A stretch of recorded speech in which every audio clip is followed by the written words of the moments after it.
Okay, good morning, everyone. I want to welcome you all to today's class, training session on project management professional.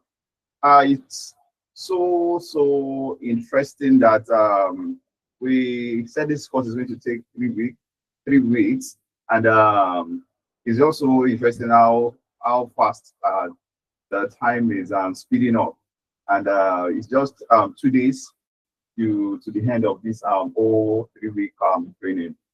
So it's just so interesting. But I'm so glad that we've come thus far, and I'm very excited that yes, today is just going to be another wonderful experience in this training. Would like to, let me do the unusual. Let me just see someone giving us a feedback of how the class has been so far. Sorry, Miss Kemi, if you can do that for us, just want to hear your view on the classes so far. I think you've been with us since right from the beginning of the class. So let's just get your feedback on the classes so far. How has it been? How's the experience been? Can you do that for us, Miss Kemi?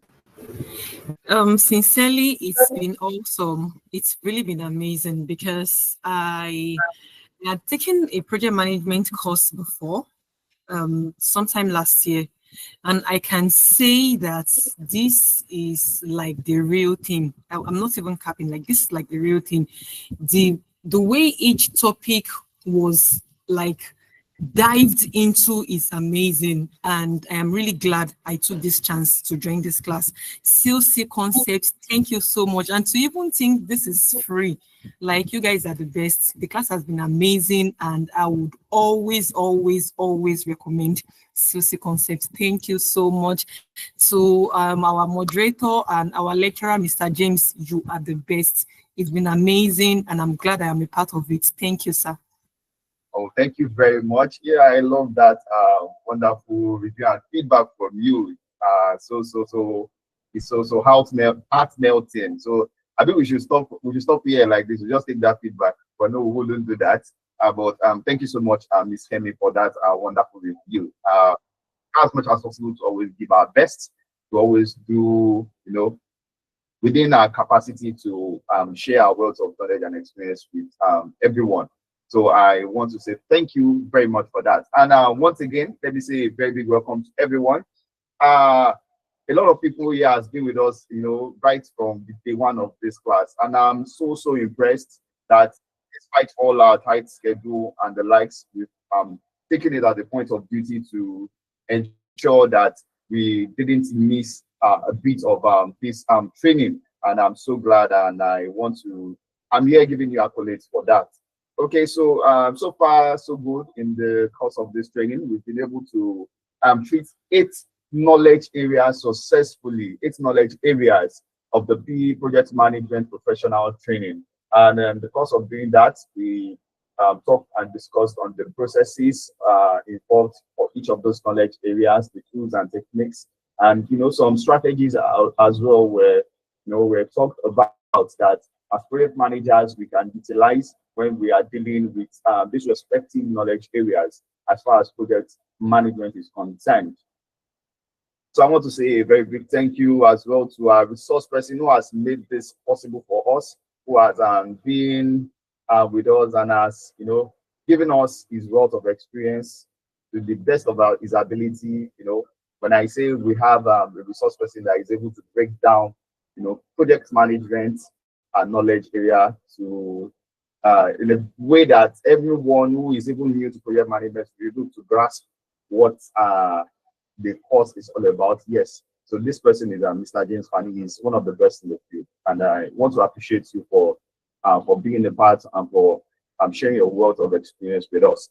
Okay, so gradually we are drawing closer to the end of this training on the 3-week project management professional course, and tomorrow, by God's grace, we are going to be ending and taking the last knowledge area of this interesting course.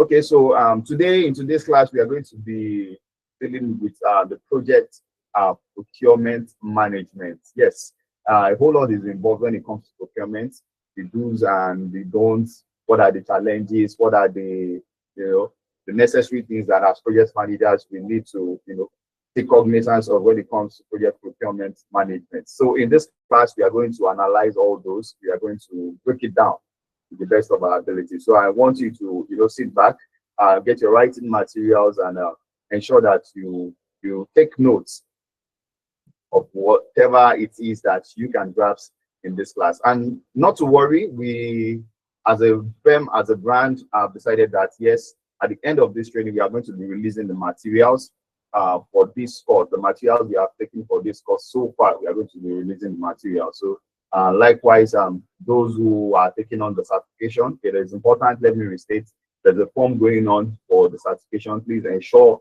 you fill the form. Yes, quite a number of people have been making payments for their certification, and I want to encourage you to also do that, as the deadline for the certification payments, the discount fee for this certification for this course going to be closing the 5th of March 2025. So let's take note of that. So we are streaming live on YouTube. Those who are joining us via the YouTube channel, I want to appreciate your enthusiasm and your diligence so far as this course is concerned. So without further ado, we are going to be diving straight into today's class. So at the end of the class, we are going to be taking questions. So please, if you have your questions, just note them down, and you can even drop them in the in-message section or in the comment section on the YouTube live channel. So at the end of the class, we'll take the questions. So like we did yesterday, let's try as much as possible. If you have any experience you've had so far when it comes to project procurement management that you want to share with us, that you feel you should share with us, don't hesitate to do that. We'll do that, give you time to do that at the end of the class, so that we can all learn and benefit from your experience and from the lessons that you have learned, in the course of the training. So let us try as much as possible to, or feel free to, to share our experience so far. So without further ado, I will be sharing my screen. Let's go straight into today's class. So if you can see my screen, let me try to bring up my screen. So once you can see my screen, just give me a thumbs up. So if you can see my screen, please give me a thumbs up. Okay. Thank you very much. Thank you very much. So we will be diving straight into today's class. The next voice you'll be hearing will be that of our resource person, Mr. James Paniyi. So do enjoy your class. So tonight, we have a very critical knowledge area to discuss. And you will wonder why every knowledge area, any knowledge area, in project management is actually critical. It is important. It is vital for the project success. So you cannot underestimate the influence of any of the 10 knowledge areas.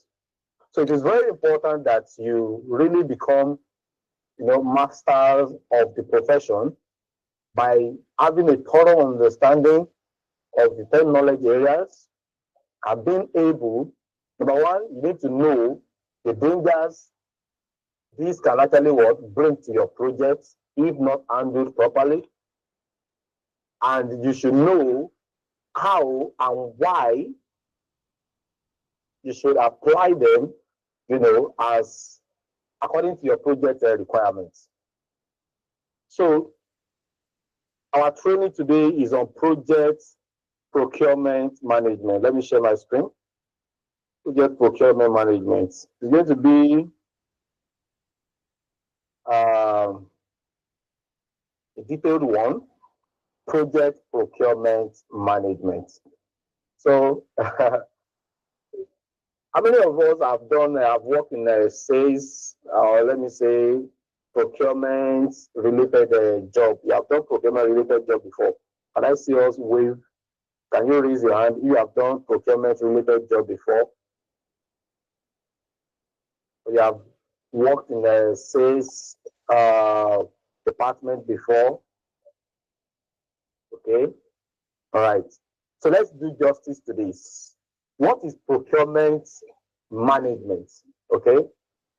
So procurement management involves planning, conducting, and administering contracts to acquire goods. So what we really want, I want you to pay attention to today.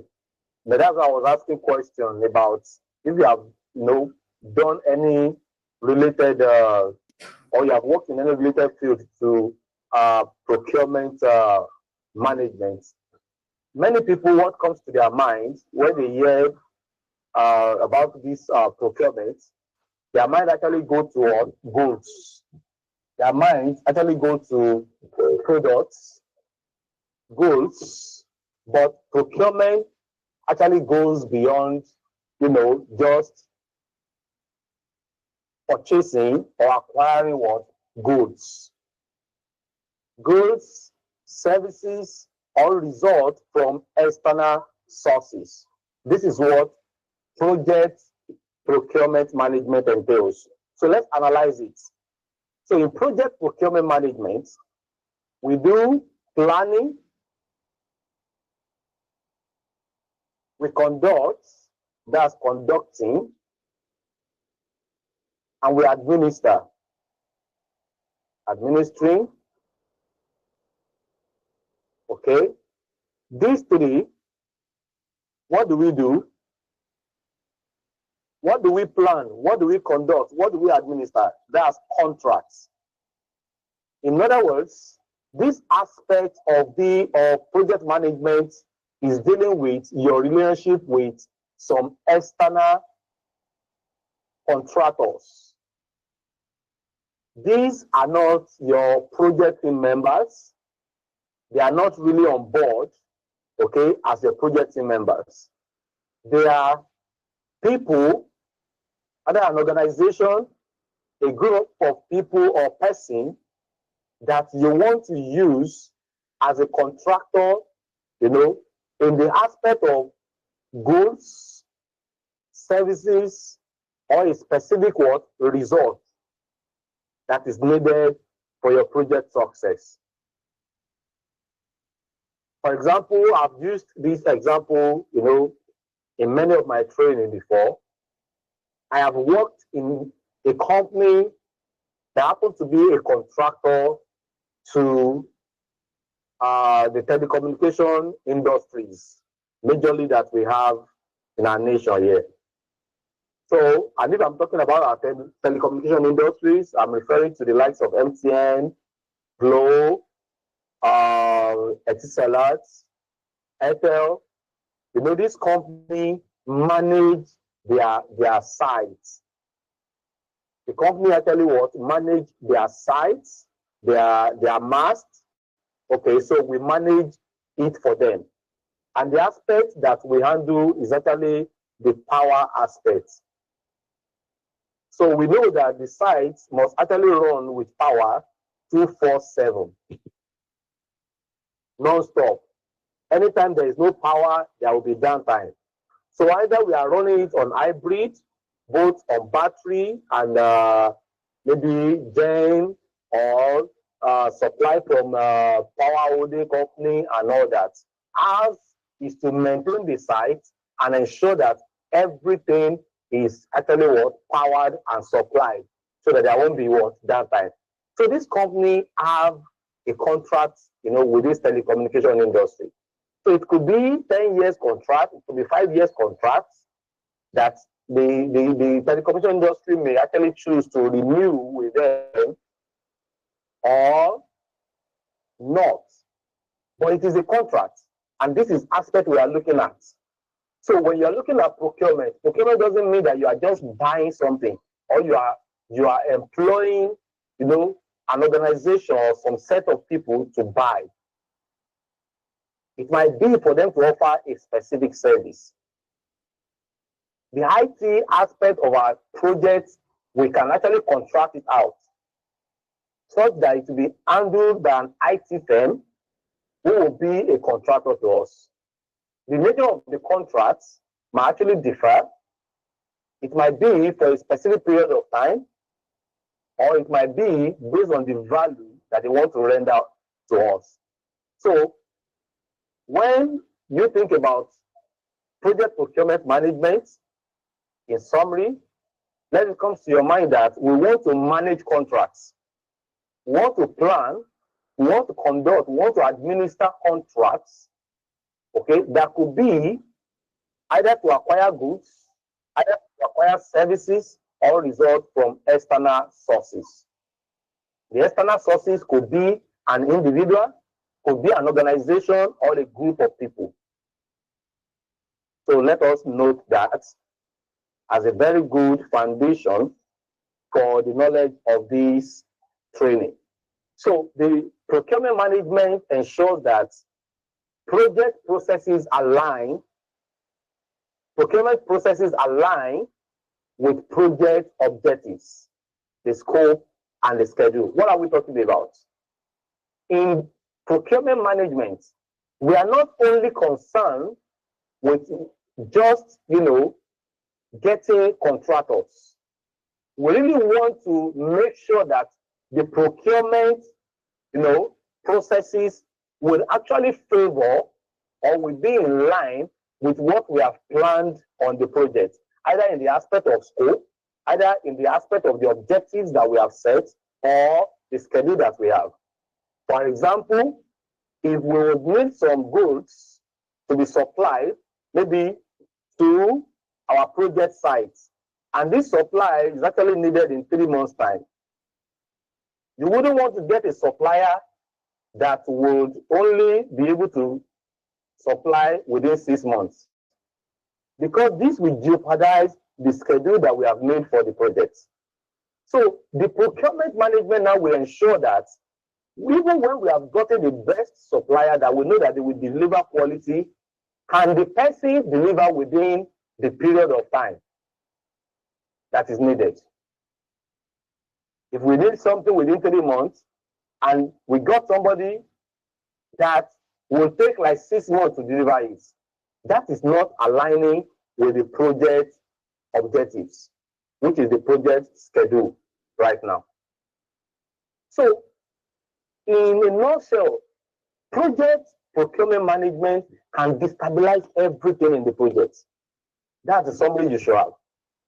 When you have the best, and the most skillful project members who actually know their onions, and they're actually good at what they do, they are on ground to work. But the tools and the goods that they will use to work has not arrived. So what happens to the project? There is nothing they can do. The project will have to wait until our procurement is actually successful. So what happens if what we have actually planned during our schedule management is that the procurement will be ready in 3 months, and then it's now taking 6 months, 8 months, yet we have not actually had the procurement done. That is very terrible for a project. Another beautiful illustration that we can have that can make it to connect so well with project procurement management. I've actually been to many events, but I've been to a beautiful event before where everything was so perfect. But the caterers, either they use the members of the family, the food did not arrive early, to the extent that people have enjoyed themselves, they have had a beautiful time with the MC and all that. Everything has been done. It was a wedding, it was a marriage, it was a wedding marriage ceremony, and everything has been done, but people were just, guests were just sitting like looking at the left and right. It could be a funny experience in a country like Nigeria, especially in Africa. People are expecting that, yes, you must actually water their mouth when they attend your events. People are looking like left and right. The aroma is not coming from anywhere. So the food is not arrive on time. So you can see something like that.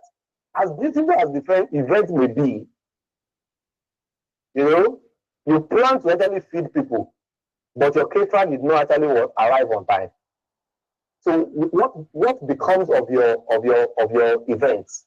Could you actually say the event is actually successful? In fact, this actual one that I witnessed, a lot of people have started standing up and taking their leave.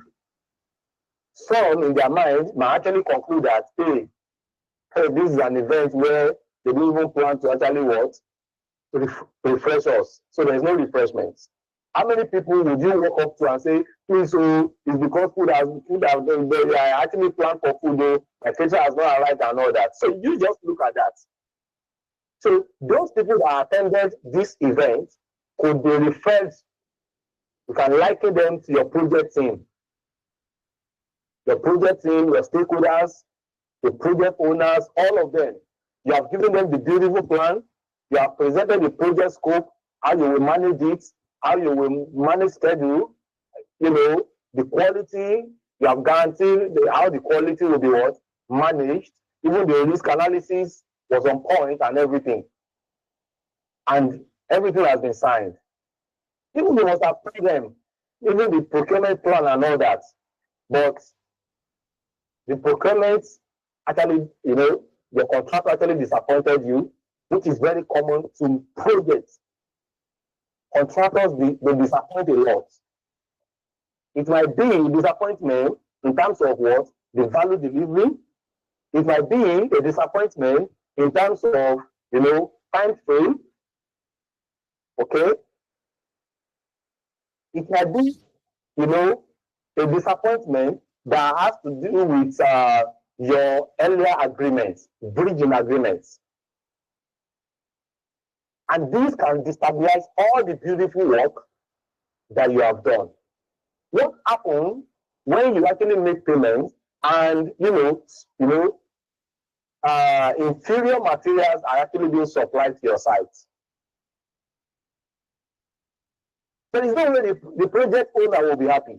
There are a lot of contracts, there are a lot of projects like that actually failed, not because the project manager was not really good with his skill or had a bad intention to actually do something that is inferior. But the contractors were actually the problem.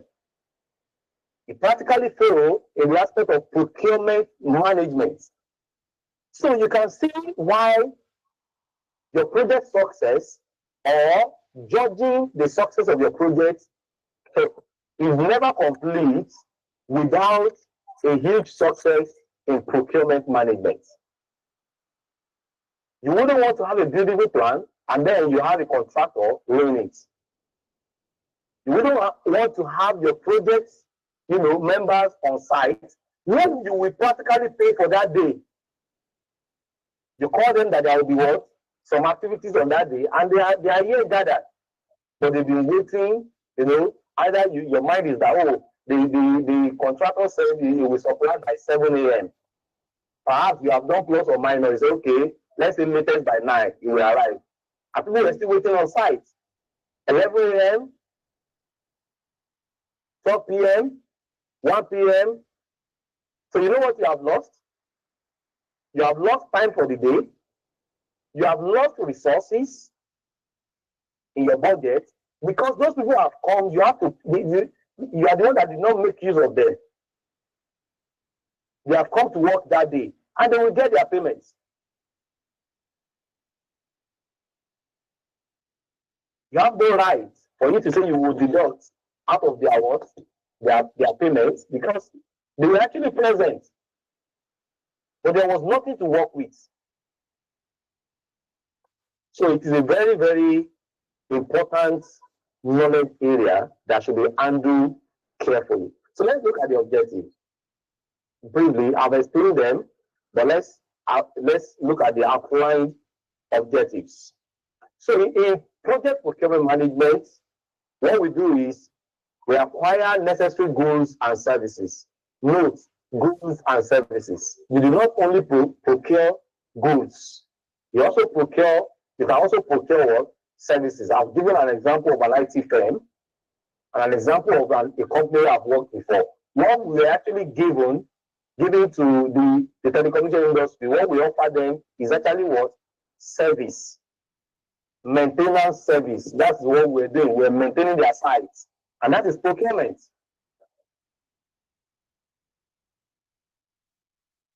There's some procurement that has to do with what supply of goods. Perhaps we are a manufacturing company, like most of these, food producing company.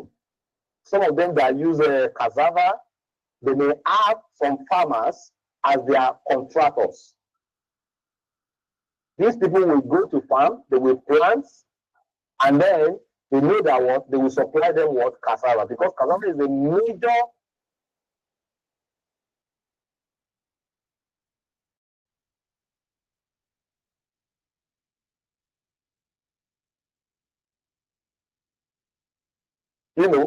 is a major item. As so they have some of these people, as suppliers of those raw materials.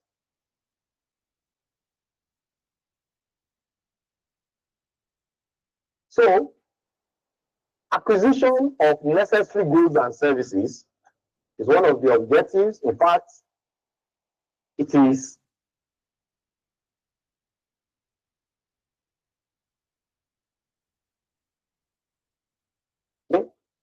procurement management. We have to ensure compliance with laws and regulations. This is very important. You have to actually obey laws and regulations even while you are doing your procurement.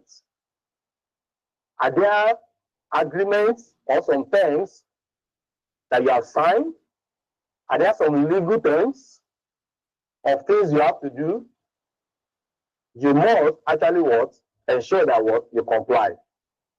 In procurement management, what is the essence of actually getting contractors? Because we want to minimize risk and cost. We want to really be focused on the other key areas of the projects. We want some people to actually bear some responsibility on our behalf, and at the same time, some of the risk will actually be shifted on them. We want to maximize value for money. Okay? So that we'll be able to account for what we are procuring, and we'll be able to actually point at what our procurement has achieved in the course of the projects.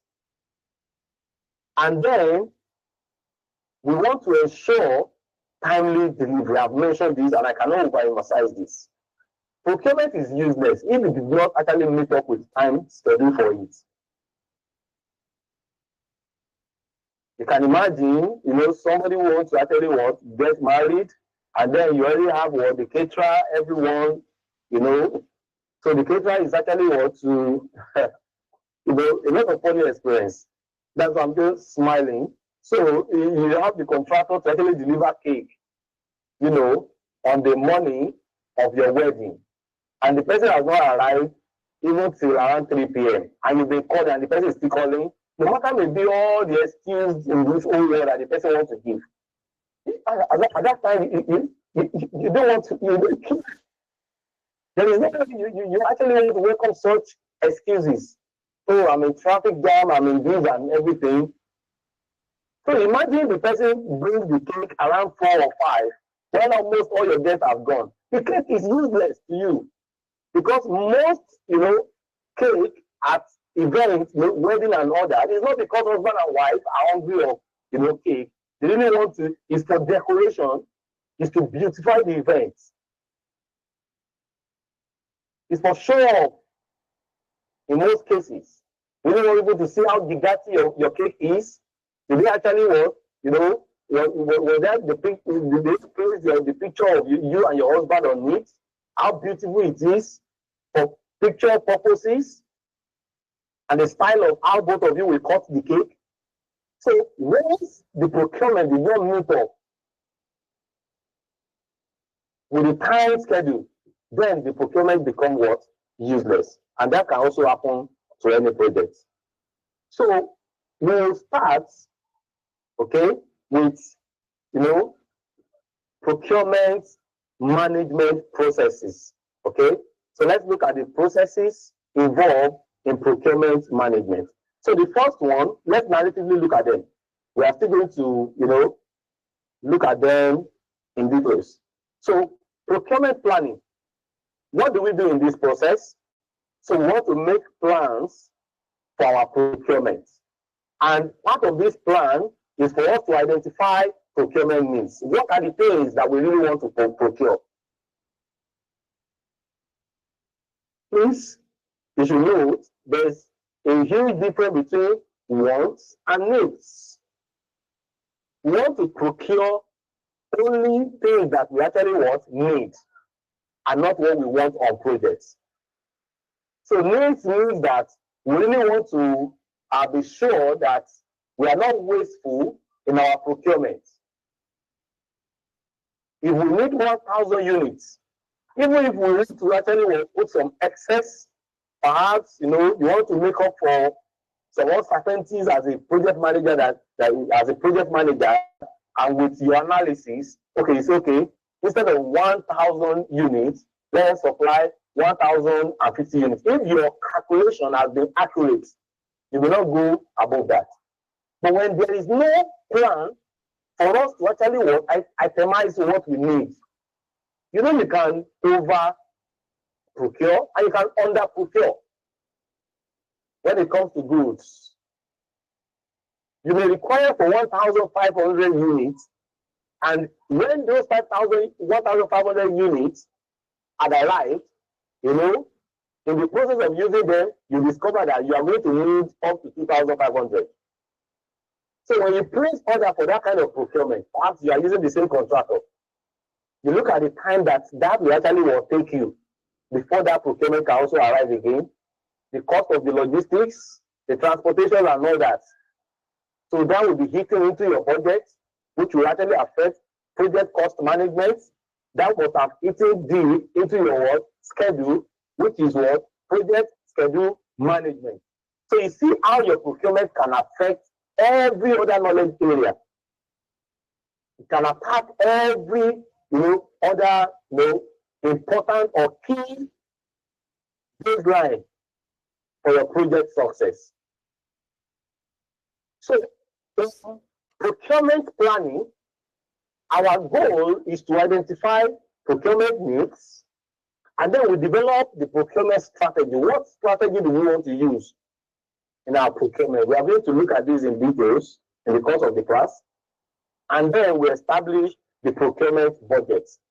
So you should have a budget, like what I've explained. The budget for 1,000 units will definitely be different from budget for 1,500 units. You are in need of 1,000, and then you request, please give me a second.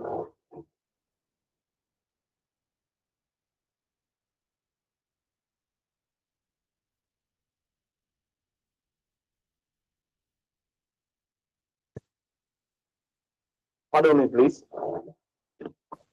Right. So you are in need of 1,000, and then you request or you order for 1,500. So what happens to the remaining 500 after they arrive? What happens after you have made use of the 1,000? Okay, and then you have 500 that are just on grant, unused, on tap. That would be wasteful, and that would be against project management knowledge, because you need to manage your costs, and in managing your costs, definitely you don't want to you don't want to have a cost overrun. That aspect might affect every other aspect that you need to actually spend on. So it is very important that we make a robust plan for our procurement. So the second process is the solicitation. You are soliciting for, either you are requesting for information, either you are now calling out for proposal, either you are calling out for quotation. Because right now you have identified, these are the things that we need for our projects, these are the things we want to procure, but now you want to know which organization or contractors will be able to give you what you want, not only giving you what you want, the quality delivery, the timely delivery. Okay, the quality is also talking about the value and cost-effective delivery. For example, if I have a contractor that will give me the same quality at $500, I wouldn't want to go for a contractor that is charging $1,000. So in solicitation, the focus is for us to actually request for information. Information that will show us that who are the people, who are the contractors that fit into what we need. Who are the contractors? You don't want to mess up giving a contract to people that cannot deliver.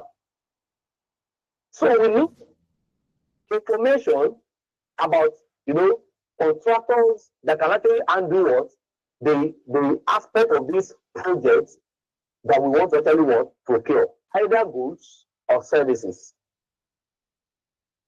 And why do we actually need to request for information? For quality control. For quality control. That's where you'll be hearing some terms like, how long have they been doing this? Give us samples of the likes of contracts that you have handled and that look like this. What is the largest of the contracts you have handled before? We really want to check if they really fit in or capable. Now, aside requesting for their information, then when we are now sure that yes, these people we have shortlisted, this kind of people are capable, they can actually deliver. Then they have to give us the proposals. What are their proposals? We tell them the requirements. These are the things that we need. Okay, what will it take you to and do it? In the proposals, the time frame and everything will be stated there. For us to actually do a proper, choice of the best for us or the best for the project success. So we either request for proposal or we request for quotation. So when I say sometimes you need to note it like RFI, you should know that is actually request for information. When you see RFP, you know that is a request for proposal. And when you see RFQ, you know that is a request for quotation. So after we have requested, and these people have actually submitted proposal, the next process is for us to actually select. So now is to make our choice. You want to select, without being biased. You want to select, the contractor that you believe is capable, that can work with your budget, and that can deliver quality. Please, note all these things I'm mentioning. A contractor that is capable, that can deliver quality for you, that can deliver, within your time schedule, that can work with your budget, cost effectiveness. Now, these are the qualities that you really want to consider when you are doing your selection. So you evaluate your proposals, select suppliers, and then negotiate contracts. So after you have selected them, in this case, can you do $450? Can you do $400? Okay, can you deliver within 6 months? Can you deliver within 8 months? So all these negotiation will be on. And then the fourth one is the contract administration. After we have made our agreements, after we have actually selected the contractor or the suppliers, then it's time for us to manage the contracts and monitor the performance and ensure compliance. So you don't wait or just believe that you have had a robust agreement, you have made the right choice, and then you go and relax. Yes, the contractor may tell you, oh, just relax, we'll handle it. But you still have to follow up. You have to track it.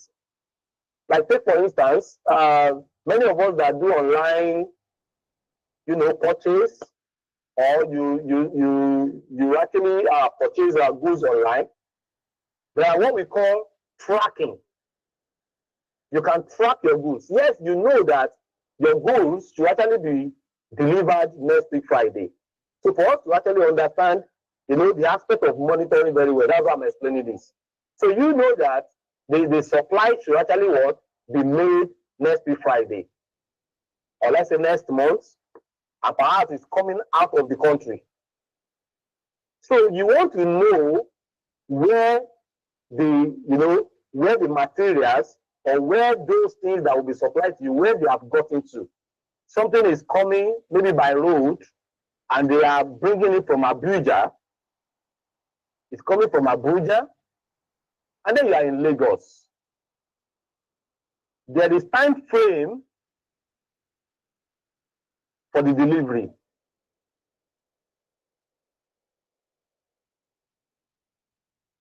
You want to be rest assured that you will not be disappointed, and that's why you are keeping the tracking. You want to know when this person has gotten to Lokoja. Where have you gotten to? Oh, we are now in Lokoja. You look at the time. You calculate.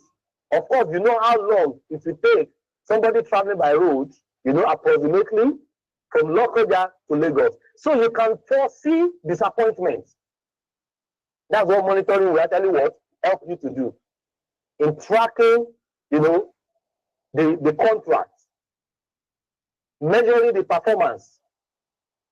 Because by measuring, you will know when the contractor is digressing from the quality of the project or from the agreements. And then that can help you to stop, a huge damages being done on your project success. There are a lot of times that there can be emergency, we are going to look at it, emergency procurement, either due to disappointments or due to the situation warranting it.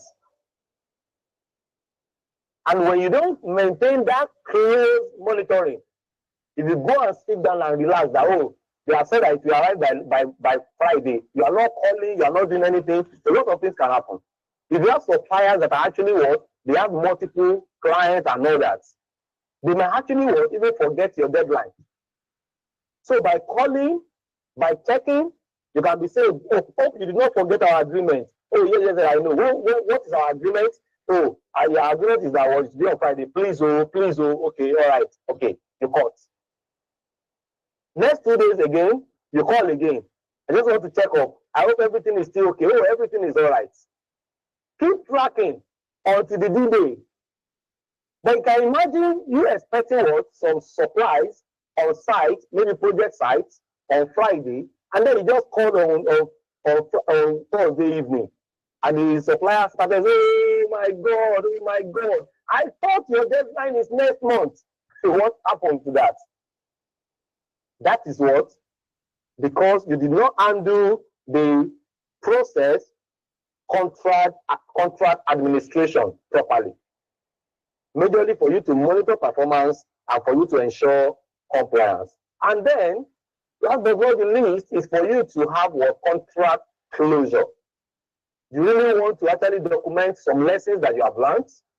You really want to itemize some highly performing contractors that you can actually document how well they did on these just concluded contracts, so that you already have them as loyal, procurement provider for any other subsequent projects that you may have.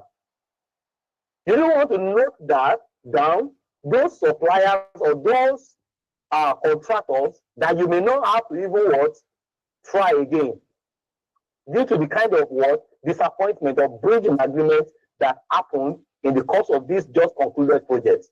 So you want to document all this. Okay, if there are some disputes between you and the suppliers, This is where you actually what settle it. And they don't actually what default is on weights. And there are some amounts you need to remit to them. And there are some incentives that you really need to what pay. So this is where you actually what talked about that. So contract closure is very, very important. It gives you, is where you actually do the overall review of everything that you have done in the course of procurement. You know, I mentioned it in the last training. Hardly will you see any knowledge area that does not have what? Closure. Okay, hardly. You really need to actually what? Monitor. You need to document some, you know, lessons that you have learned in a particular process. It's very important. So procurement types, let's look at this briefly. Okay, I'm still going to talk in detail on them. So we have fixed price contract. We are going to talk about that. That's payment based on fixed price. Cost reimbursable contracts. That's payment based on actual cost. We are going to explain that in details. Time and materials contract. Payment based on hourly rate and materials. Unit price contract. Payment based on unit price. So we'll discuss all this. But let's look at in this category. Let's discuss the case study. Just for us to actually, you know, brush through the 5 processes that we have discussed for project procurement towards management. So let's look at a construction company that needs to procure materials and services for a large scale project. So this is a construction company. So they were in need of some materials and services, you know, and it's actually for their project that is actually a large scale. So let's look at how this company would follow the 5 procurement processes. So the first process is procurement planning. So they identified materials and services required. So for this company now, what they did is that what are the materials that we actually need? Based on the fact that they are a construction company, do they need iron? Do they need cement? Okay, how many bags? Okay, how many units of iron rod do they need? So everything this company are done. They need some services. Do they need people that will do casting for them? Do they want to actually what? Hire some company that will just handle the aspect of casting and all that. So they have actually itemized what the services needed. And then they move to solicitation. So what did they do next? What they did next is to issue what? RFP. Okay, I hope we now understand, because that is why I actually what explain those acronyms there, so that you can actually what follow up with this. So request for proposal, okay, to potential suppliers. So they actually what ask the potential suppliers if you feel that what you are a capable supplier, okay, you already see our itemized, you know, goods and services needed for procurement. So let's have your proposals. So they went further to request for proposal. So next, after the proposals have been sent, this company now did what we call source selection. In other words, they evaluated the proposals and selected what suppliers that they will use. You might need more than one supplier. Okay? You might need more than one supplier. So this, you know, particular company now, you know, carefully evaluated the proposals that have been sent to them, and then they selected those suppliers that they want to use. And then they move to the next process, contract administration. Okay? So they now manage the contracts and ensure compliance. Ensuring compliance means that what you need to monitor, give close monitoring to the what? In fact, in some ways, you may have a member of your project or more than a member attached to a particular contractor. You may make the contractors to actually what? Report to them. So that these people actually what? Brief you on what is actually going on. If you are handling what? A very large scale what? Projects. So that you can get reports. How soon will it take them? What have they done? What are they working on? especially if it's in the aspect of services. And then contract closure for this company, what did they do? They documented lessons learned. So all the lessons that they have learned, they actually documented it. Okay, these are the list of the contractors that did well. So we have actually learned that if we want to really buy this kind of goods next time, we should order for it maybe 6 months before the time that it will be needed. That might be the lesson learned. Maybe your procurement or your request for proposal actually went out late. Okay? Maybe you took too long the time in doing your evaluation. What happens when you have more than enough proposals? We are going to look at that. How all these can actually affect, the procurement management. So what's the result of this company? They had a successful project completion on time and within budget. Why did they have this within budget? They must have selected a supplier that could work with their budget. Why was it on time? Because they did close monitoring. This process of contract administration, they did close monitoring on their contractors, and that actually led to successful project completion. The second case study is about an IT firm that needed to procure software development services. So their procurement planning, they also define the project requirements. What do they need? What kind of software? Okay. What kind of services do they need on their software? Solicitation, they usually request for proposals to potential developers. And then they evaluated the proposals and selected the developer that they will use. And then they managed the contract and ensured compliance and documented lessons learned. So this should actually help you to, have this process, know it by heart and know it by hand without forgetting any of them. So let's move on to the details. Okay, I'm still going to explain this. So, but it's very important that we talk about procurement metrics. What are the metrics? What are the, KPI, key performance indicator that will actually show if you are actually, that should guide your procurement management? The first one is the procurement cycle time. You should know the time frame it will take. The performance rating, okay, supplier performance rating. What are the things that is actually that will guide, the supplier performance? Okay, that will actually give you, how do you measure the performance of the supplier? Contract compliance rates, okay? What are the things that we guide that the contractor actually stick to the agreement for them to actually comply? Okay, procurement cost savings, cost effectiveness of the procurement process efficiency, the flow of the procurement. So all these things actually guide the procurement success. So now, the first process that we have discussed, which is procurement planning. Now we want to be taking those processes, those 5 processes that we just treated now. I want to take them, in a more detailed, explanation.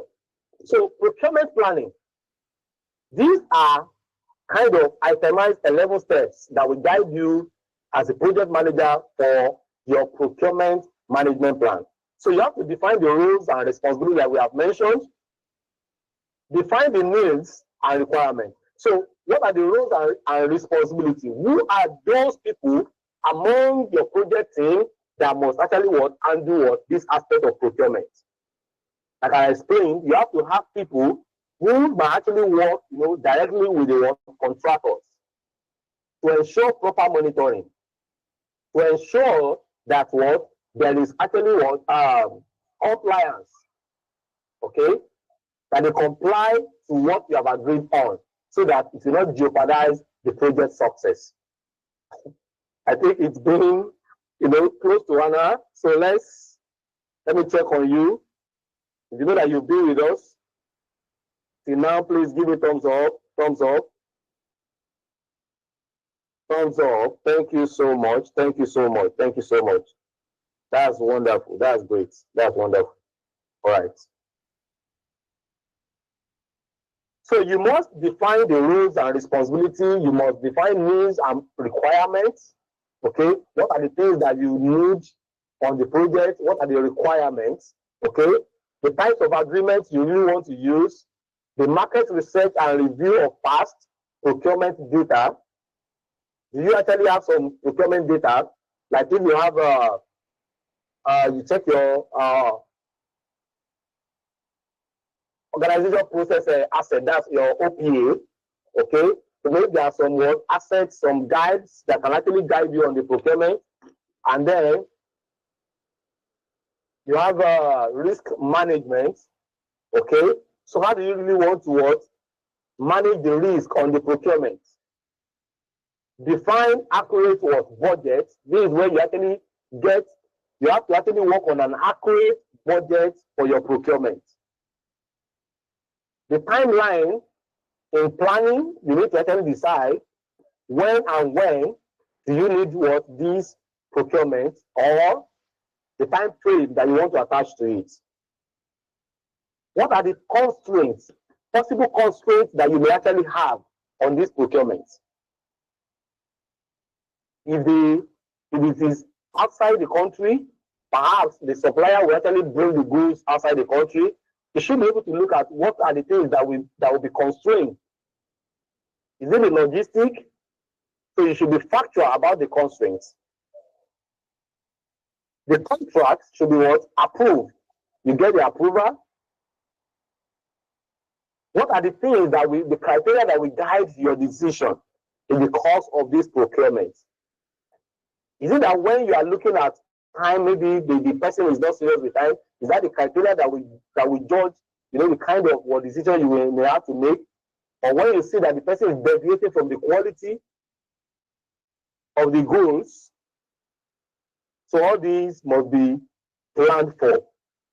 And then you create a vendor management plan for you to actually have a good monitoring, or monitoring plans on the procurement to ensure that it does not affect your project plan. So all this is what we actually have under the procurement. So under this, you define the procurement requirements, conduct market research, develop procurement strategy, establish procurement budgets, identify potential suppliers, develop procurement schedule, develop evaluation criteria. That's for evaluating supplier proposals. What are the things that will guide your evaluation? Are you expecting, a supplier that will work on this to have minimum of 5 years experience? Are there some? Are you looking for those that have done, exactly like this before, or you are looking for even people that are actually maybe novice, or they are just starter? Perhaps they can also handle it. So all these must be, the criteria that you must have stated. So what are the tools that you can use? Okay, you can actually decide whether to produce or purchase goods or services. These are decision making. Like the example I gave about the telecommunication industry, when they first started in our country, they did not contract, the maintenance aspect of their site, they did not contract it out. MTN practically, employ engineers. They have engineers being employed that actually go on sites to maintain all these sites. There must have been a lot of things that they must have seen. Perhaps they couldn't even manage these people, properly, or maybe these people were not actually giving the result they actually expected. A lot of things must have actually pushed them to seeking for contractors or companies that can actually handle this for them. they actually enter into contract with them. So you, as a project manager, you must first decide, am I producing these things? Do I want to undo it? Do I want to absorb it to my project team? Or I want to contract it out? So that's what we call make or buy analysis. So you must analyze. What will I gain if I'm to manufacture these things? If I should do it myself? Because this is where you know what to actually contract out and what you not contract out. It is not everything. If not, everything that happens to be the project activities we just turn to procurement. As you can procure services, you can also procure goods. But you need to sit down. There are things that you should actually absorb as services. There are things you should actually take on that you know that project team members should be able to handle. And there are things you know that they are actually critical. You need, people who actually experience in that aspect to handle it. You may not be experienced in, sourcing for those goods. You know that you need these goods, but you may not be able to source for them. So there are companies that are actually experts in this area. They can source for them. There are companies, if you need, even tons of cassava, you need cassava tubers today. There are companies that if you need 6 truckload of it, they may be able to even supply it next week. They have the connections. So can you do the work? Do you want to go through the stress of traveling to villages and meeting farmers and all that? And just re-establishing relationship with them. You don't even know those among them that may disappoint you or that will not disappoint you. Do you want to do all that yourself? If part of your project requires that you get some farm, products, or do you think that it will be safer for you to get those people who are actually experts in this area for them to actually handle it? All you just need to discuss with them is what you need, and they will tell you the charges, the kind of contract you want to sign, and then you should be expecting your goods. The rest that you need to do is for you to be monitoring.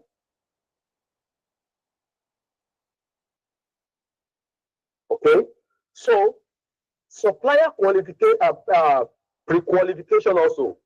So evaluating the potential suppliers' qualifications. I mentioned this. Do you want your suppliers to have like 5 years experience? Well, if you see some job vacancy or job vacancy promotion rather, when you see the requirements, you will know whether you are needed, your service is needed or not. So now you will see like 10 years work experience, but some company will even say that you must have worked in a relevant company. That means that, for example, if MTN is the one actually releasing that kind of vacancy, they expect you to say that you have worked with Glo before or you have worked with Airtel before. They are expecting you to have a related field experience. So you must be able to actually use supplier pre-qualification, request for information, gather information from potential suppliers. I've explained that. You need information about them. Market analysis, analyze market conditions and trends. You need to understand the markets. For example, 10 years ago, the way the farmers actually go to farm might be different from now. Number one, most of the places where they have farms are becoming civilized areas where they are now building infrastructures. Number two, rate of insecurity. Many of them don't want to go to farm again. All these things, you must understand them. What is happening in the market and what are the trends? It will guide, your procurement planning. And then procurement management software, you can actually use software to manage procurement processes. For example, you see a company like Jumia, what they're actually using is actually online, which you can actually relate There are some specific software you can use, but I'm using that for you to actually relate. So you can see when you order goods from Jumia, you can track, you can track your goods to know where your goods is and when it will be delivered. In fact, when you want to place your order, they already put, some estimated duration there for you. If you are staying around this particular so, this is how long it will take for your goods to arrive. This is the logistics. If there will be delivery fee, everything is already stated. If you want doorstep delivery, the payment will also be separated from if you want a centrally located delivery units that they are running with, so that you go and pick your goods there. So all these you must know if you can actually use softwares to actually monitor your progress. What are the outputs? Then you have your procurement management plan. You will have your procurement budgets. Those are the output that you will have, the supplier list, and then the evaluation criteria with your procurement schedule. So you will have these as the output. Let's look at the solicitation. In solicitation, as you can see, solicitation among the processes, okay? Your plan for the solicitation and then solicitation itself. So I've explained, so this is where you solicit, you request for either proposals, either for quotations, and the objective is for you to obtain information from potential suppliers, okay? You want to actually evaluate supplier capability and qualification. So I've explained all this, all right?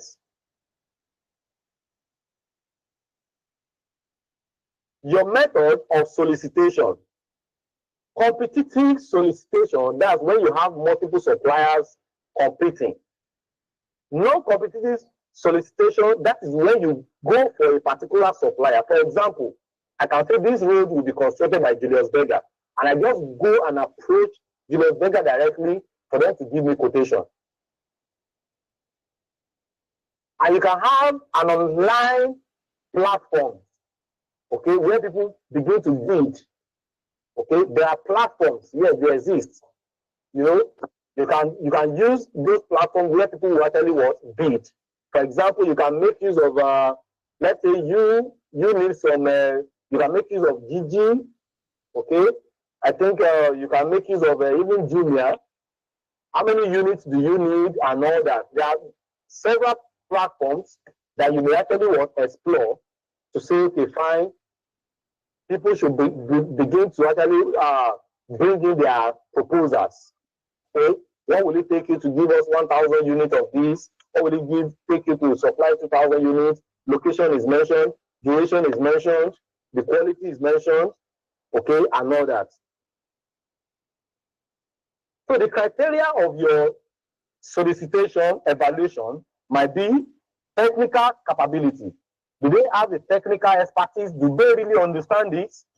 Have they been in that particular field for a very good time? Do they have success track record? And they give you, some projects they have actually supplied for. So you can use technical. Financial stability. How stable are they? You want to really give this contract to people that you know that they cannot run away with your money. Experience. I've mentioned that. Do they have experience? Price. What price are they quoting for you? Can you work with the price? And what quality will they actually deliver with the price? Sometimes the price is the function of the quality. There are sometimes that you can have people who really just want to make a name, or they want to establish a relationship with you, and then they may be ready to even supply something, that you had a quotation somewhere about, let's say, not too far, maybe $650, and then they are telling you that they will supply it at $500, and they are guaranteeing the quality. In fact, they may even give you the sample. You may have to go with them. And that's why you see sometimes, some company may not actually renew contracts because they want to test, they want to actually what? Test some other contractors that are willing to offer the same thing, you know, with a lesser price. It happens a lot. So let's source selection. I've mentioned this. This is where you now what? Select, you know, among those proposals. So what are the objectives? We want to select the most qualified supplier. That's the focus. We want to ensure compliance with laws and regulations, obtain the best value for the money, and then minimize our risk and ensure timely work delivery. So these will guide our selection. So what I normally mention in this category is that it will not pay you as a project manager to be biased in this. You will see a lot of people lobbying for this. It happens even in government, you know, ministries. You will see people lobbying for it. You will see people bringing in who knows who in this particular category. Most of the failed projects procurement is when you bring in familiarity in the procurement. Don't forget that the project management training focus on you satisfying the project conditions and requirements, and not to satisfy people really. So project management is not for biased people. You can't give procurement to people who do not really have any idea. They don't even understand how to test quality goods for the kind of goods that you want them to actually supply you. There are many projects today that fail because, you know, inferior materials are being supplied. So this is not the time for you to be biased. A lot of, you know, in a case like this, you will have secretary talking to the manager to say, I have somebody that can handle it. Meanwhile, he's looking for commission. He's talking to the person for him to actually have a court. You will have somebody introducing their younger brother, younger sister, saying that I can do it. He has been doing it for many years. Please help me to give him the contract. He will supply it perfectly. We don't care. But what should we care about? Yes, the person that you are bringing, first thing first, we really want to test if the person actually is a qualified supplier.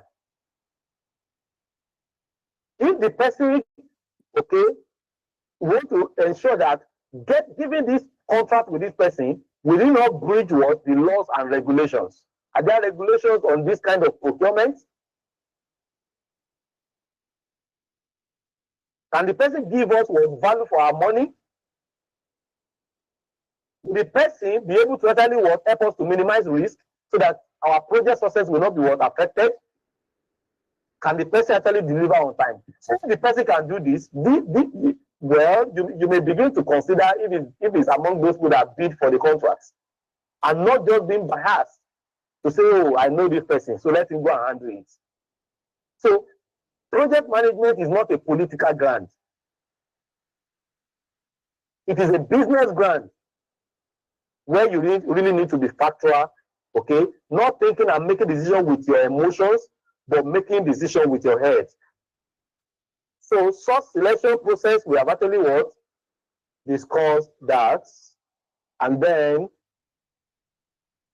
we have administration, contract administration, okay? So we really want to actually administer this where you can actually look at the flow. Needs recognition, you have actually itemized your needs, okay? Purchase requisition, you have released, need for proposals, and then you have actually evaluated the proposals for you to actually select, and then your budget is actually approved for the procurement. You have the quotations, you negotiate, you receive goods and services, okay?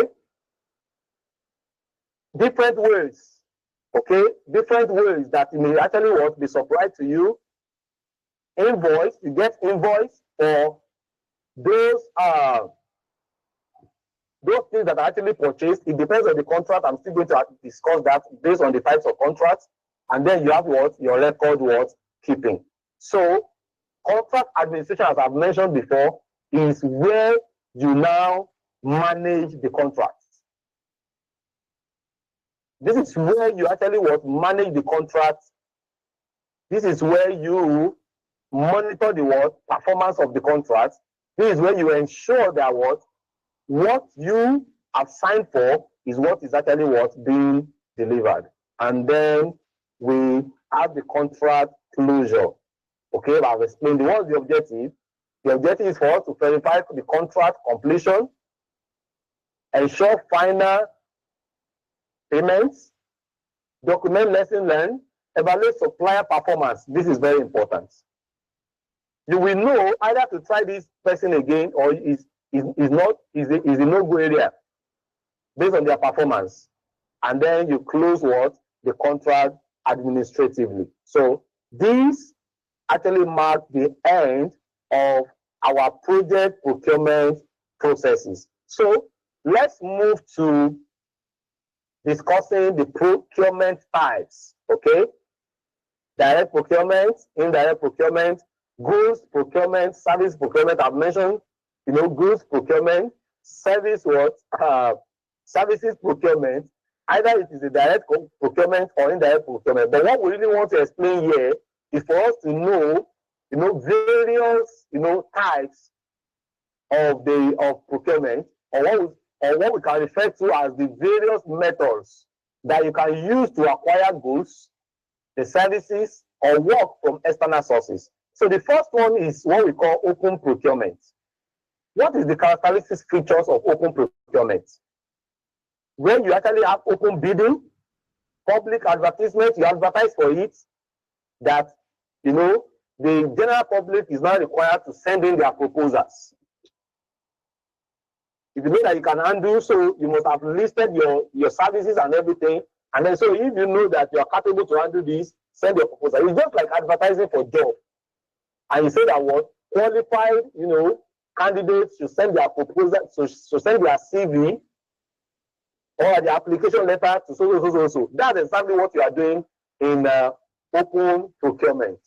Okay? So it actually ensures that there is equal opportunity for all suppliers. You don't care who is who. You really want people to actually compete. You want to choose the best. You want to go for the best. What are the advantages of this? It promotes competition, yes. And when there's competition, of course, there will be transparency, and there will fairness will actually be required. So these are the things that it promotes. But as good as this may sound, it is actually time consuming. I mentioned it earlier. What happens when you have 1,000 proposals? So that you see there are some companies that they may, once they see, once they release advertisement tonight, they have decided that it is only the first 100, application. That's why many people do not get job opportunities. When you look at the date, there are some job, opportunities that sometimes, then when I still used to send a CV back to back, now earlier years of being graduates, you see a job vacancy that has been released like 2 weeks ago, and you really want to send it. It takes faith for you to send your own application after 2 weeks. Because there are many companies that will close the gates. Once they receive 50, it is only those 50 that they will evaluate. Every other that are coming in is just for public, show up. They won't have the time. They don't have that time to receive 1,500, applications, and then you want to sit down and go through the 5 applications. There are companies that do that. There are companies that go through every 100. If they need, 100 applicants, they want to shortlist 100 applicants. The first 100 that came in, they will shortlist 20. The next 100, they will shortlist another 20. The next 100, they will shortlist 20. So that's how their 2020 will add up to 100. Some companies actually do that.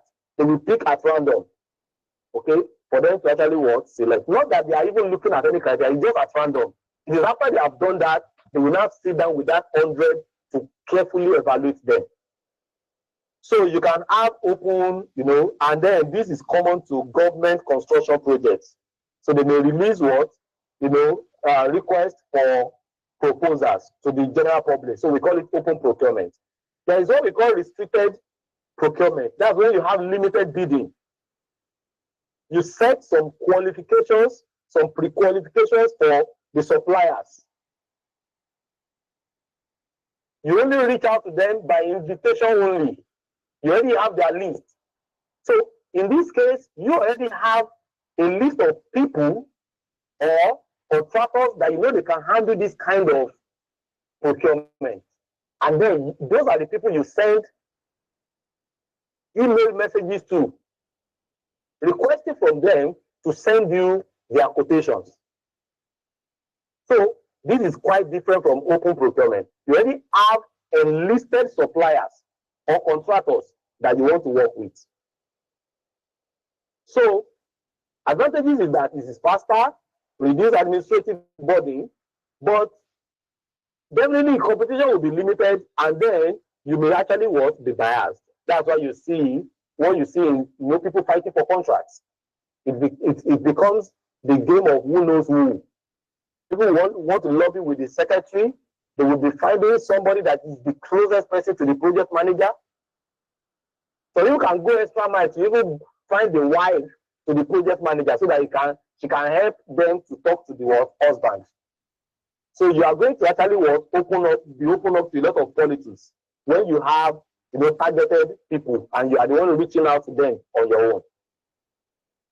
Okay, we have what we call negotiated procurement.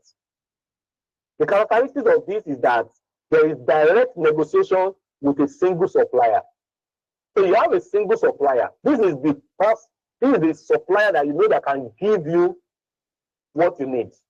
So all that you just want to do is for you to actually negotiate. For example, we have a list of companies that have reached out. The way we sign with them is they actually reach out. We are not the one that send them proposal that we have this kind of training and we can offer them. They are the one that heard about us and sent us proposal. So they only request from us, okay, we want you to train our employees in this also aspect of the training. How much, what duration will it take? How much will it be? Can you please send us a proposal? So that is an example of a negotiated proposal. So even after we have not sent our proposal, they will now begin to negotiate. Come down now. Why will you actually charge that particular price? So that's an example of what negotiated procurement. So what happens? It is flexible. It's very, very flexible. There are sometimes we will tell you that, okay, drop these aspects. Let us train your workers. Since you cannot afford this, can we train them on this? And then you go with this amount. So when you are buoyant enough, you can actually call us for this other training. So it's flexible, faster process, and tailored solution. So you already know what you want. There's no question of abilities in this one. When you approach a company, it is because you know that company, you have known them with quality, you have known them with delivery, you have known them with time consciousness, you have known them to actually be flexible in their budget. And that's why you're approaching them. So you know they have the solution to what you need. But of course, there is, it makes you biased. There might be a lot of other companies out there, that may be able to deliver the same thing. But you have narrowed down to this particular company. So it can be viewed that even when it has happened before, some other companies may be approaching that company, they are now bringing proposals. But rather than treating their proposals, which they did not request for, they actually they will go on out for the company they have cited that they want to work with. So you can say they are biased, and it can actually cost you higher. Because you, by approaching the company, then you make the company to be able to state their price. There have been contracts like that before that, we didn't reach agreement. I will say, okay, fine. If you are ready to work with us anytime, you can reach out to us. So if you cannot work with that price, that's okay. So it is higher. Because any company that you're actually approaching, definitely you know that they can deliver values, or you know that they can give you value for your money. And that's why you're actually approaching them. So we also have what we call sole source procurement characteristic. Only one qualified supplier. This actually happens a lot. We have some unit like that. It's only one person that's actually what supplying this, and that is common. When you have unique expertise, proprietary technology, perhaps a company is actually they are the owner of a particular technology. Look at Tesla. Okay, some you say you need a Toyota product. You really want to. When you see Toyota is a company. Okay, I cannot today, build a car from the scratch and write Toyota on it. That would be a crime. So when you have the sole, sometimes you have government, government they want to say, okay, we want to buy cars for all the. We see it a lot. We want to purchase cars for all the honorables. We want to purchase cars for all the the senators and all that, and then they know the kind of car they want to purchase. What have they done? They are going to the company for the company to actually supply. You need Google products. Of course, it is only Google that can actually sell those products to you. That is why you are now, narrowed down to a sole supplier, which is only qualified. For the Google products, it's only Google that can give you their products. You are not purchasing on Google, then you are purchasing a different brand entirely. So, higher cost potential buyers, but unique expertise and proprietary technology. So that's what may require sole source procurement. We have emergency procurement. This is very important. Emergency could be that there is urgent need or limited bidding. You have an urgent need for something. For example, in the case of disasters, okay, maybe we need relief for those people who have been displaced by a particular natural disasters. So government may actually have to urgently develop, some set of settlement for those people. Look at the case of COVID-19 outbreak. So many countries did not actually prepare for COVID-19. But they gave it an emergency approach. Emergency approach on research, emergency approach on services. Look at what China did for them to actually isolation center. Yes, if you follow the trend that time. Look at how many isolation center China was able to build within a week. I think 5 days or six days. I watched it on Arise then. China built, within 6 days, if you see how many isolation centers they were able to actually build for their people. That's an emergency, approach. It's an emergency service. Either they engage the service of a private company or anything like that. That is an emergency, an example of an emergency procurement. So the advantage is that there will be rapid response. Okay, it will address critical needs, but there is still higher cost, because anything that happens to be an emergency, definitely you must actually be able to pay for inconvenience that you are bringing in. Framework agreement procurement. That's where you can have perhaps long-term agreements, or you have some pre-established terms. You have some terms being stated out in the agreements. You have an agreement in the procurement. That's the framework. So you have your own framework. You have things that guide your procurement. So when you are requesting, you have things that you are stating out for those who want to actually send their proposals. So it is the convenience is there, the cost savings is there, because you already have things itemized, you have things figured out already. It is actually streamlined, because you know what you want, you know the terms that guides the kind of procurement that you need. So limited flexibility, potential vendor lock-in is also part of the disadvantages. So you have joint procurement. You can have joint procurement, okay, where you have, shared resources, okay, or collaborative purchasing. Example of this is there are some some places you will go when you see multiple offices, shared offices. So when you enter the building, you can see like 50 companies actually using the same resources. That is an example of what? Shared resources. So the procurement might be a joint one. For example, I've used this also before. There are some sites, some telecommunication sites, where you just have only one mast, but yet there is MTN there, there is Excellent there, there is good. I've actually performed I've actually worked in the maintenance aspect of a kind of site like that before. I've had like several of them, like even up to like 3 of them when I was working in the telecommunication industry in Kano then.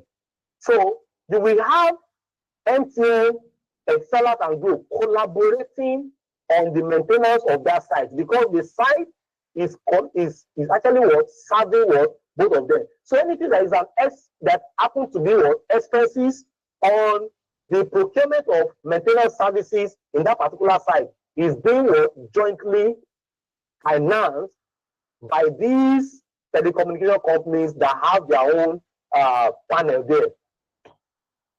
So there can be joint procurement when you have more than two organizations collaborating on the procurement. Economies of scale, reduce administrative burden. It makes everything easier for you economically and in terms of administration. So there are many case studies are prepared for you here on every aspect of these procurement I've mentioned. Look at these construction projects. A government agency used open procurement to select a contractor for a large-scale infrastructure project, ensuring transparency and competition. I've explained all these, but I just have them itemized. I've explained all these in my explanation. Okay, we have had this explained. So let's talk about types of contracts. Okay. So the first one is fixed contracts. Fixed contracts. This course will not be complete without talking about this. It is very important because a lot of people may be new to procurement management. Please, if you are with me, do give me thumbs up. Thumbs up if you are with me. If you have been with me up to now, I need you to give me thumbs up. Okay, yes, my people are not sleeping on the training. Yes. Alima, that's great. Yes, Rose, that's wonderful. That's fantastic. So thank you so much. So let's move on. Fixed price contract. So as it stands, so you can have the acronyms FPC. So a type of procurement contract where the supplier agrees to provide goods and services for a fixed price. So you have a fixed price. So one thing that you must note about the characteristics is that the price is actually fixed for the entire project. So this kind of project, you can say, oh, how much will you supply 10,000 units of this? They say, oh, we will give you 2 million naira. So this is fixed. This is the kind of contract we are talking about. What are the other features? The supplier is the one that is bearing the risk of cost overruns. That's what happens to fixed contracts.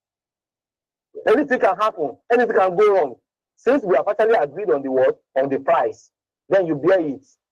I don't want to hear the stories that the police stopped me on the road. They said what I'm carrying and everything. So this and that. So this and that. Some area boys, on the road, they said they will collect money and everything. You bear the risk. We have agreed on the fixed price. Buyer pays fixed price regardless of the actual cost, irrespective. It is what we have agreed on, I will pay. And then, in this kind of situation, you must have actually given a clear scope of work and specifications. Like what I mentioned, this is very, very clear. The scope is clear. I need 1,000 units. How much will you supply it? The scope is very, very clear. There is no uncertainties there. Nothing less, nothing more. Okay. So we also have, I don't want to go into, I just want us to look at those contracts. Yes, we also have what we call cost reimbursable contracts. Cost reimbursable contracts. So in this, the feature is that what the supplier invoices buyer for actual cost.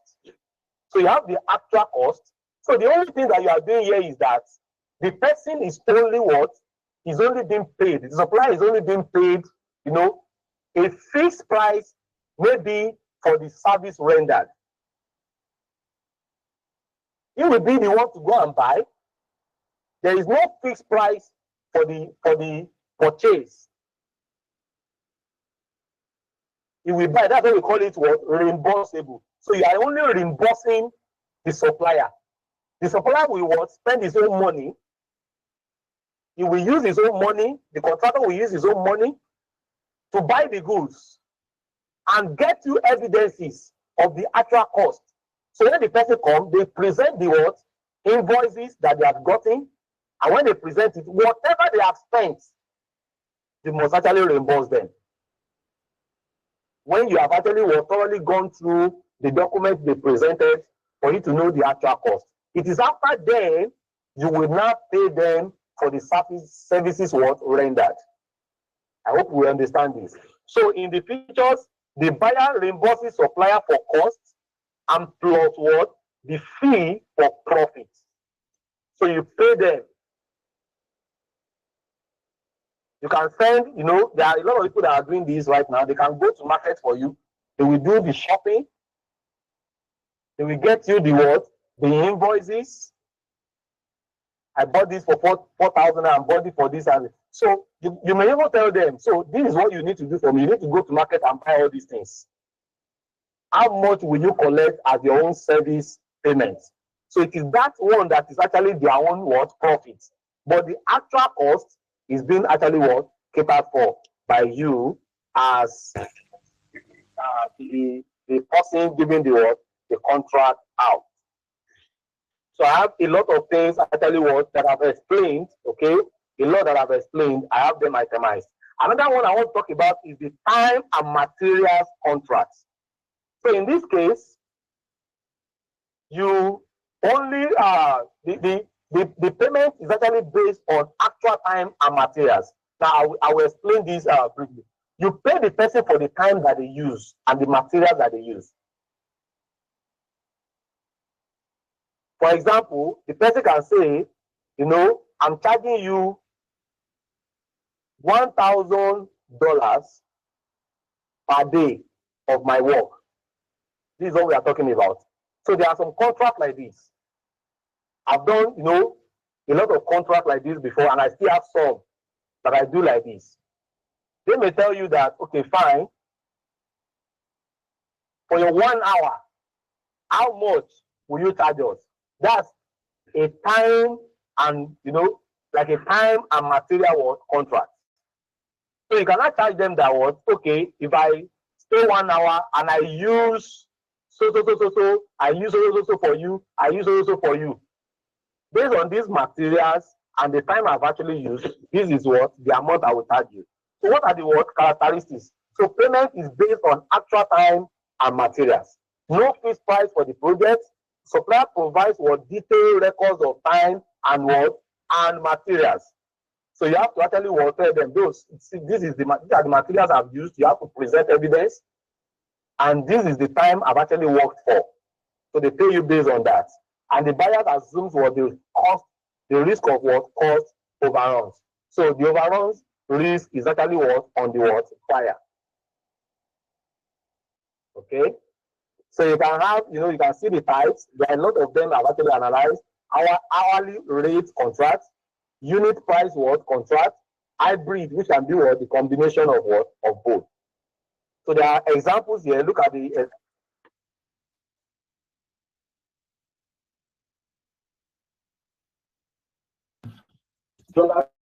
this is what a time-based contract.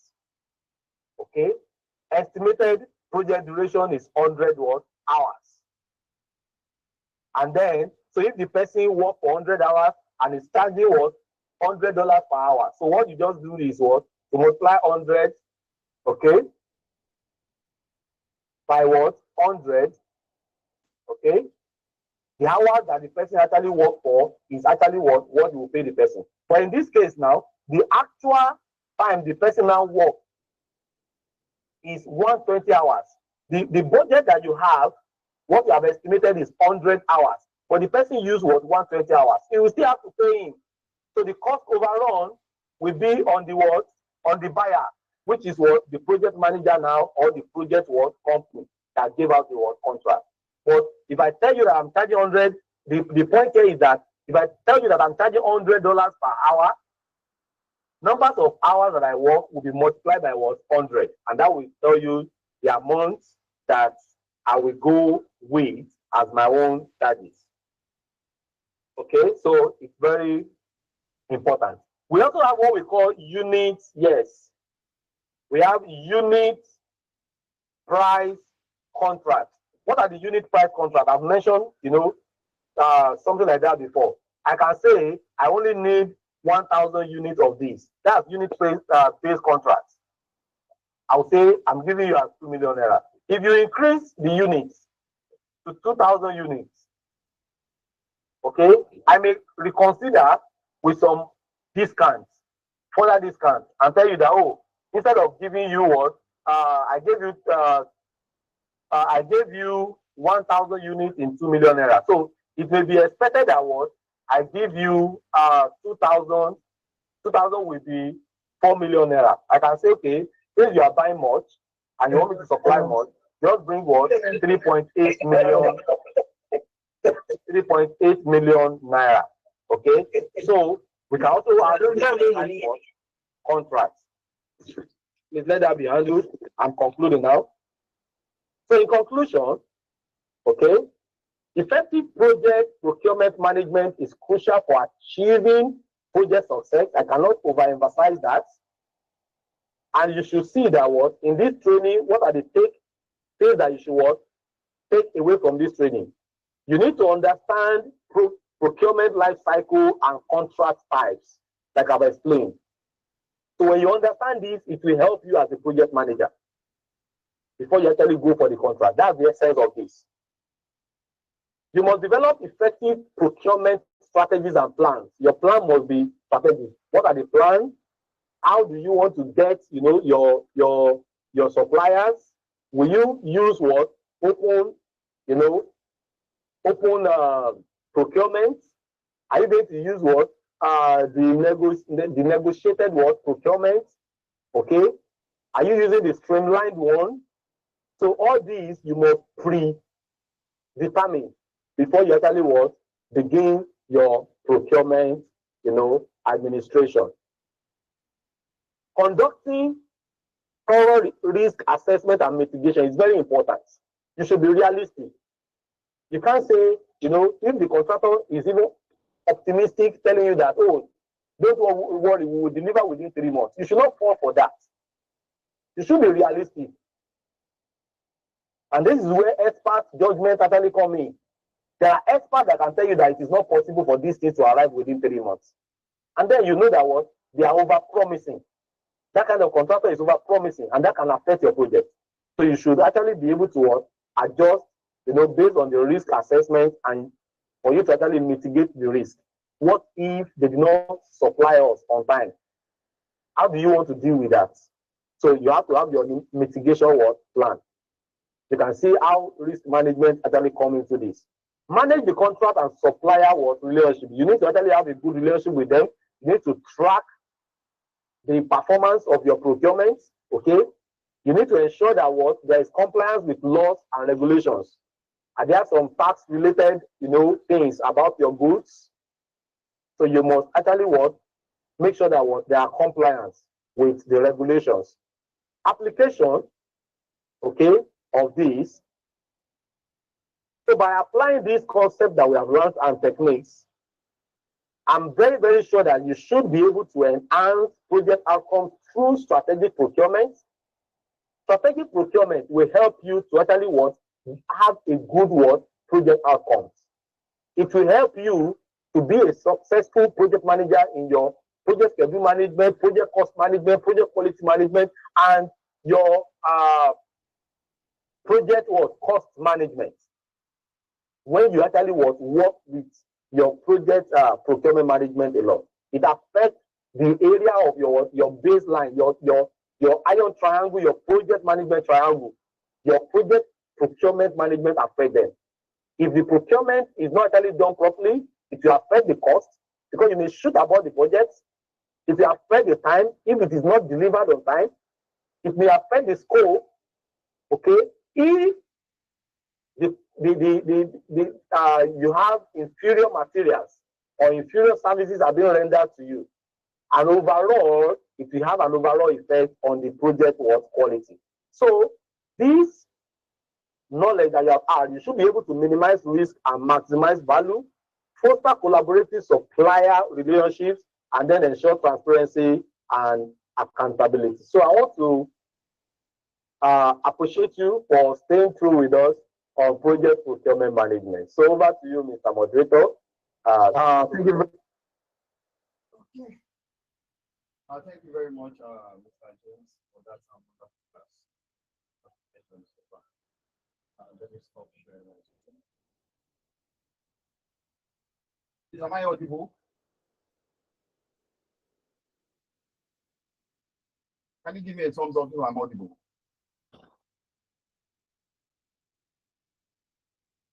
Okay, thank you very much.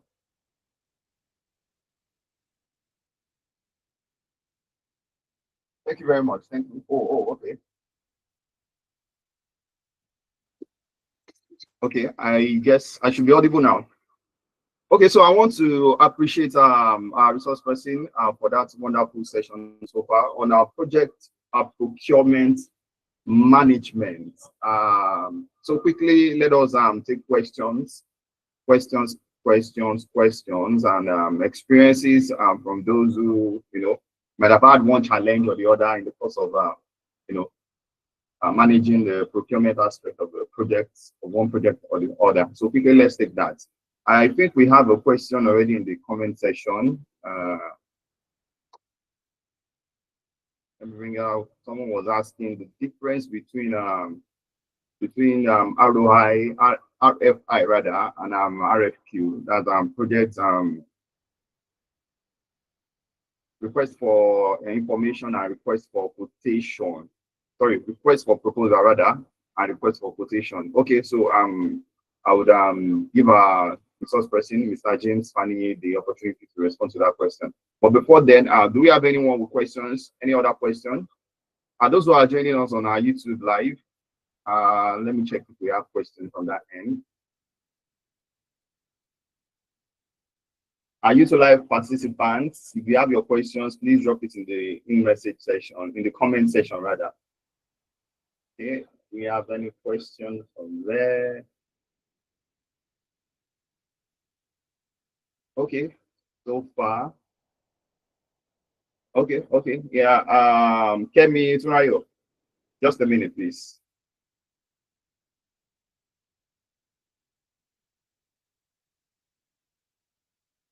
Okay, Kemi Turayo, please, you can unmute your mic and ask your question. Yeah, good afternoon, everyone. Am I audible? Yes, you are. Please go ahead. Okay, so I want to ask Mr. James, when dealing with contractor, it can sometimes be a whole lot of headache. Now you have an agreement that, okay, these are the things I want, right? And we have a contract backing it. Now, in a situation whereby a contractor derive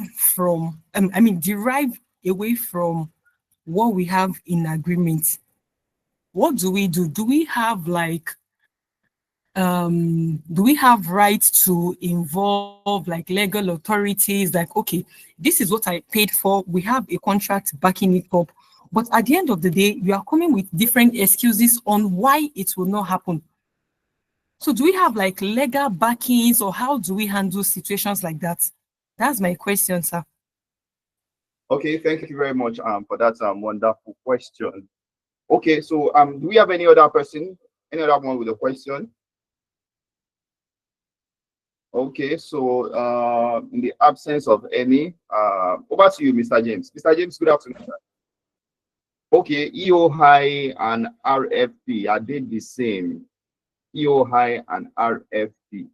Okay, I think, is this similar to the first question? Okay, the first one was on our request for proposal and request for quotation. Well, for request for quotation, I think that is basically used when a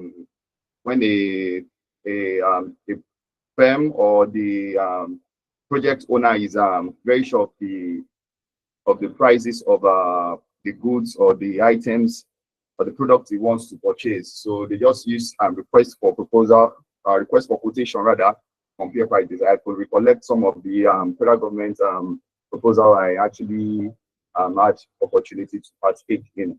So request for quotation is mostly to compare prices, having known that the primary owner of the project is well aware of the price. They have a threshold of price that they want. So they are just looking for the qualified someone who can supply within range of their own of the prices that they have. So again, that's for request for quotation, and for request for proposal, I think that one is for when they don't have an idea of what the price is all about. But let me leave it to our resource person to handle. So, Mr. James, good afternoon, sir. Thank you, Mr. Kennedy. Okay, what is?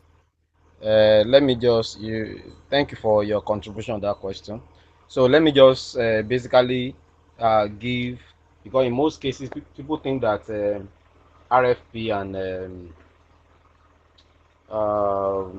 when we are talking about RFQ, that's a request for quotation. So people think that they are the same, but they are not exactly the same. So what you should focus on is that yes, in most cases they follow the same process.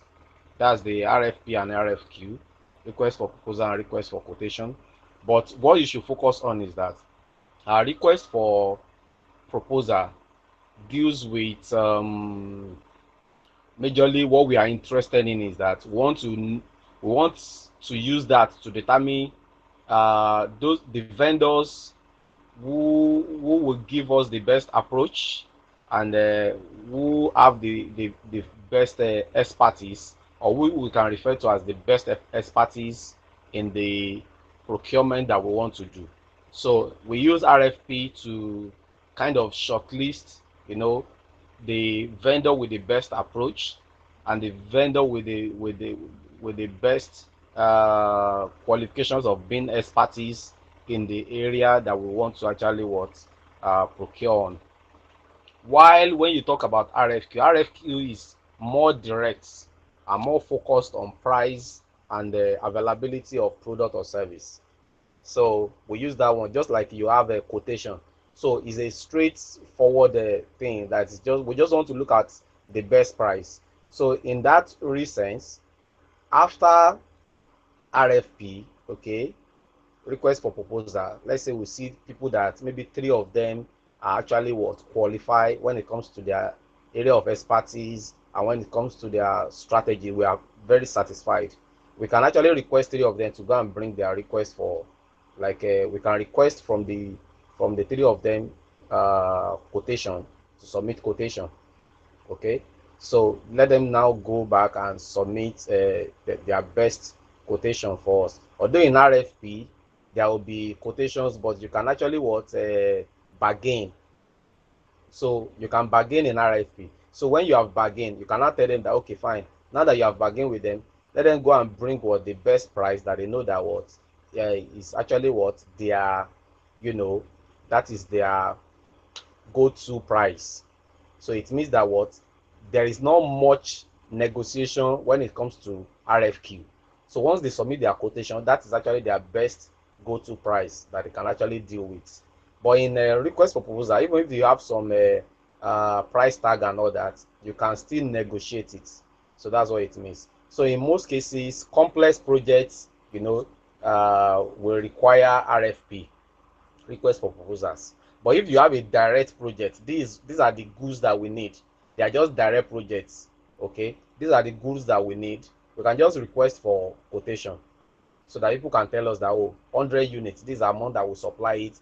500 units, this is the amount that will supply it. So we consider all of them that have the best price and we choose the one that is good for us. But if it's a complex project, definitely we are going to use RFP, request for proposal.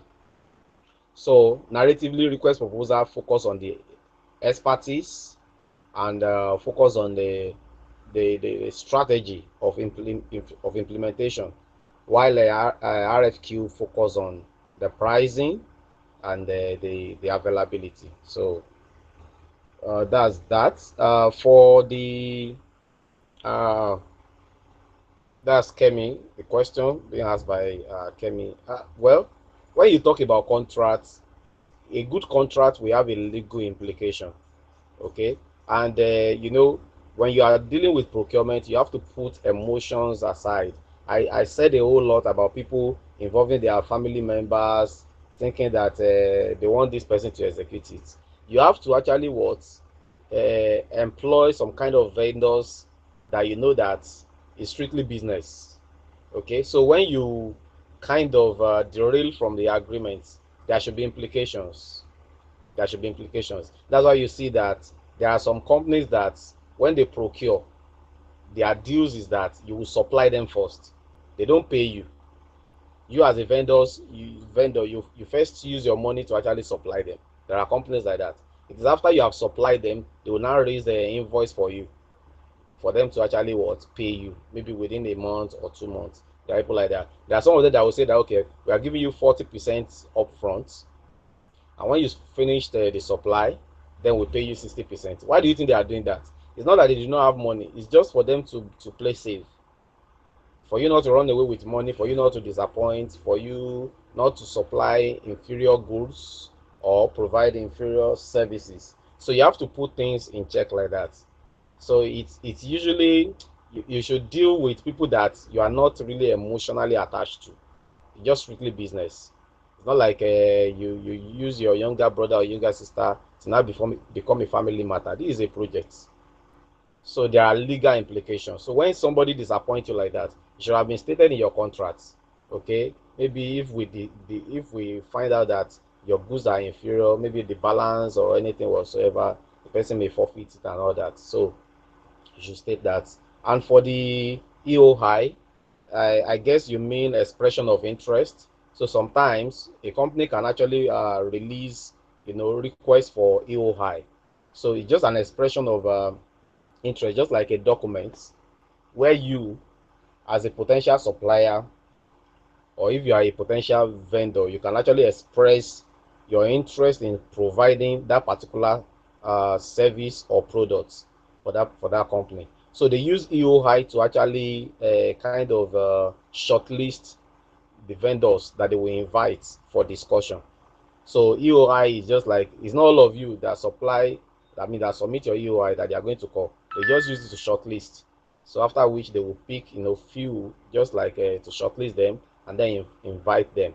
Then they can now submit their maybe proposals and all that. So thank you. Thank you very much, Mr. James, for that succinct explanation to the question. I believe the questions have been attended to. For those who ask questions, I believe all our questions have been answered. Just give me a thumbs up. Yes. Okay. Thank you very much. Thank you very much. So I want to say a very big thank you to everyone who has joined in today's class. Mr. Ojo Oyedeji. Mr. Ojo Oyedeji, can you hear me, sir? So I would like to have your feedback of today's class.